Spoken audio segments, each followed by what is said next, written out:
You asked them, very nicely, to put on their shoes. 15 minutes later, you're now officially late, and one of them is singing a song about a dinosaur while wearing one sock.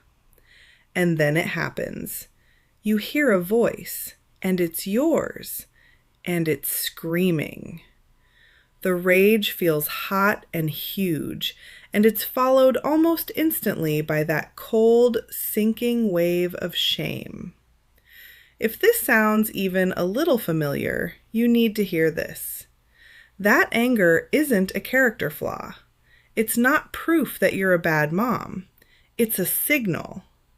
Mom rage is your body's final flashing red light, a desperate alert that you are completely overloaded. It's what happens when chronic stress, bone-deep exhaustion, and your own unmet needs pile up so high that one tiny sock can make it all come crashing down. This isn't about what to do after you explode. This is about how to stop the explosion from happening in the first place. How many times has someone told you to just take a deep breath? When you're already seeing red, that advice feels like using a water pistol on a house fire. It's useless. Why? Because the rage you feel in that moment isn't the real problem. It's the symptom. The real problem is the invisible mountain you carry every single day. It's the sleep deprivation that's stolen your patience. It's juggling 52 mental tabs at once. It's the constant noise, the endless touching, the pressure to be the perfectly calm, gentle parent you see on Instagram.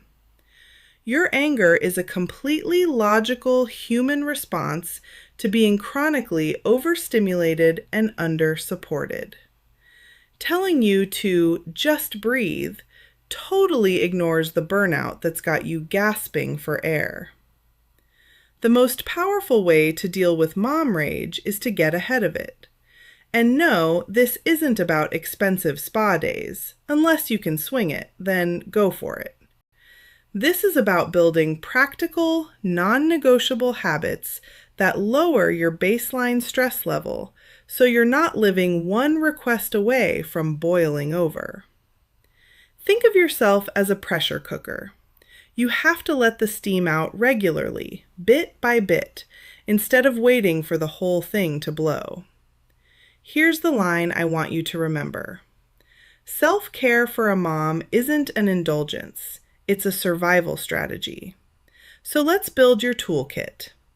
It's all about 3 things: fueling your body, creating space, and moving the energy. First, fuel your body. And no, leftover fishy crackers and coffee do not count. This is non-negotiable. Sleep deprivation is the #1 trigger for a short fuse. You have to start fighting for your sleep like your sanity depends on it, because it does. Same for food and water. Being hungry or dehydrated is a fast track to irritability. You can't pour from an empty cup, especially when your cup has been drained before you even get out of bed. Second, create breathing room. I'm not talking about an hour-long yoga class. I'm talking about micro breaks. 2 minutes. Go into the bathroom, lock the door, and just sit in the quiet. Step outside and feel the air. These tiny resets can regulate your entire nervous system. This also means setting boundaries, saying no to the extra committee, telling your partner, "I'm drowning. I need you to take over bedtime tonight." Reducing your mental load is one of the most radical acts of self-care you can do. Third, move that energy. When you feel that tense, buzzing, frustrated feeling building in your chest, that's energy that needs to go somewhere. It doesn't require a gym. Have a solo dance party in the kitchen. Put on one song and just move. Do 5 minutes of stretching. A brisk walk around the block can discharge all that stress before it has a chance to turn into rage. Even with a great plan, there will be days, moments, when you feel that fire start to rise. In that moment, you have one job: create space. If it's safe to do so, walk away. Go to another room. Say it out loud. Mommy needs a minute to calm her body down. This isn't you failing. This is you modeling a healthy coping skill. You're showing your kids what a person does when they have a big, scary feeling. Once you have a sliver of space, just name it in your head. I am so angry right now. I feel completely overwhelmed. Naming the emotion takes away some of its power. It creates a tiny gap between you and the rage, and in that gap, you get to choose what happens next. If you are so tired of feeling like a ticking time bomb, and this idea of preventing the anger feels like a light bulb finally going off, then you're in the right place. Hit that subscribe button because we talk about the real stuff here. And tell me in the comments, what's the one thing that pushes you to your limit? Let's talk about it. Save this for later and share it with another mom who needs to know she's not the only one. Remember, your anger is not the enemy.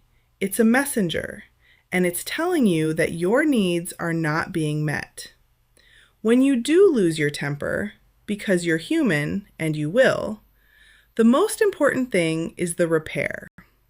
Once you're calm, a simple, honest apology like, "I'm sorry I yelled. I was feeling very overwhelmed, and I shouldn't have used that loud voice," rebuilds connection and teaches your kids that everyone messes up. If your anger feels constant, scary, or out of control, that could be a sign of something more, like postpartum depression or anxiety. Reaching out to a doctor or therapist is the strongest, bravest thing you can do. The goal isn't to be a mom who never feels angry. The goal is to be a mom who understands her anger, knows how to support herself, and feels more in control. You are not a bad mom. You are a mom carrying way too much, and you don't have to carry it all by yourself.